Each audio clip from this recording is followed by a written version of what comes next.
Continuing our discussion on functions, we have another example problem that looks a little bit different than the example problem in the previous video. So this is a piecewise function where we have three different functions depending on our value of t.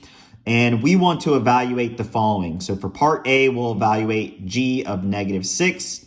And for part B, we'll evaluate g of 1. For part C, we'll evaluate g of 15. And for part D, we'll evaluate g of 21.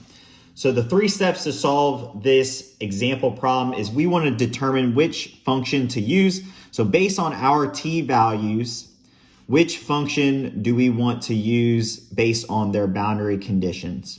After that, we will plug in the t value contained within the parentheses for the t in the expression. And then for step 3, we'll just simplify it using just algebra, simple algebra simplification methods. So here we have it for part A. It's very simple. So we just want to determine which function we want to use. So we know that -6 is less than or equal to -4. So that means that we'll use this first function, 3t squared plus 4. When plugging in -6 for t, we'll get 112. For part B, we'll do the same thing. So we know that 1 is between -4 and 15. And so that just means that our expression is equal to 10. So we'll have g of 1 is equal to 10. For part C, very similar.